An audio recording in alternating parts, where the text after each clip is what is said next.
Ojo ditinggal kapribaden ketimuran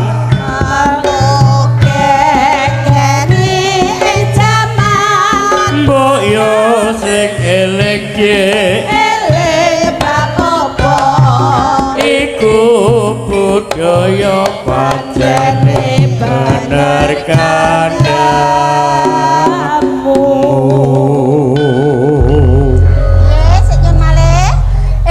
Wes sore iki to. Lho, piye to iki wes sore sak didukani Rama lho. Kene lho Kang Mbok. Iki Bapak Bagus panuntun tak rawuh to. Oh, monggo Pak Bagus ngersakne menapa? Monggo pun to, mboten sah sungkan-sungkan mboten nyun sawer kok niki. Tapi menawi diparingi nggih mboten napa-napa. Kula 1 2 3 4 5 6 pun jenengan anu 10 gitu. oh nggih. Monggo ngersake gendeng menapa? Aja to, aja bojo loro to. Ngersakne. Bojo loro. Monggo. Wong siji ora telas-telas kok bojo loro barang. Nggih to Mas Yogi? Lah tenan kok. Monggo, menapa manut mawon? Manut iku penak lho. Pak Bagus. Manut pripun?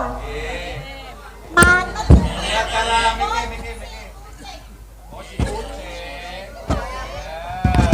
Kucing Pak Bagus.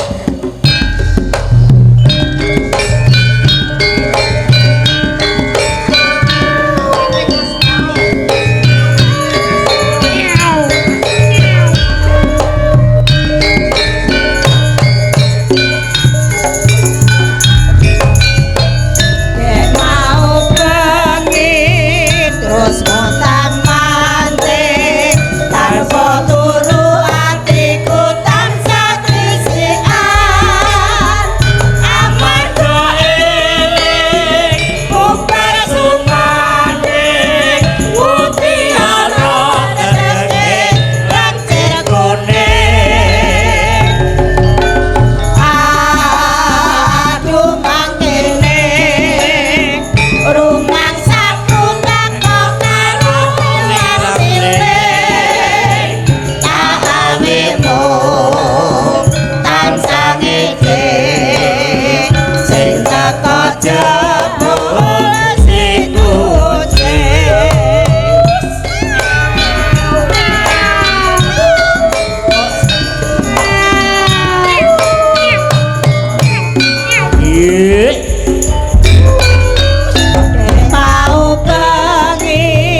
menapa dipun wakilaken Pak Bagus? Monggo. Bagus Purwo Jombang. Wah. Sik. Nyun pangapunten mangke nek kula kalih Pak Marno nggih kamanusan no. Lah saestu kamanusan menika dulur lanang lho. Saestu menika dulur lanang kula. Monggo Pak Marno. Nostalgia.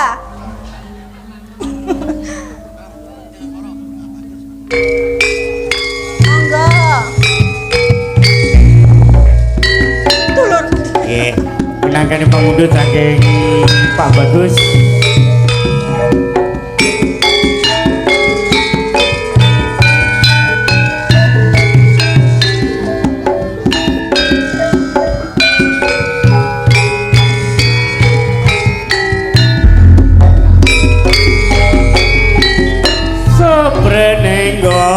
Bungan tani janji iki prasajan ning ati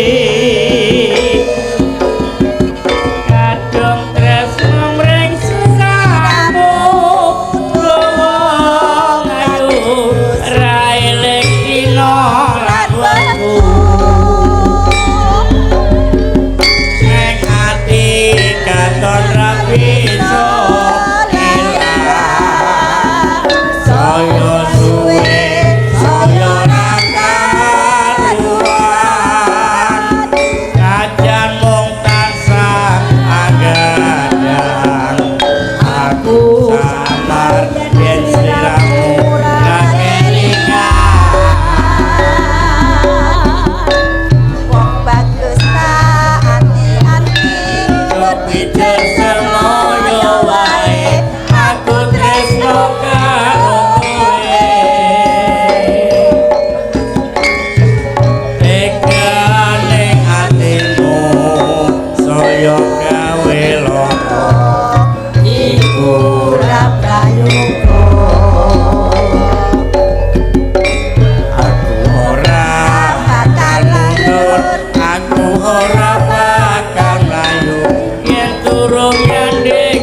didukani Rama.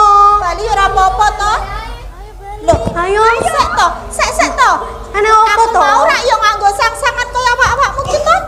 Loh, ya nek kita sasangan iki. Bisa digoleki sik. Ewangi dhisik, ewangi goleki dhisik. Yo, ya wis ayo nang digoleki ya. Nang ndi to Kang Mbok? Lah ning ndi to diajeng? Lah yo nang ndi to? Lah mengko nek disenani karo Kanjeng Rama karo Kanjeng Ibu piye lho? Ayo, wis sore. He, ayo wis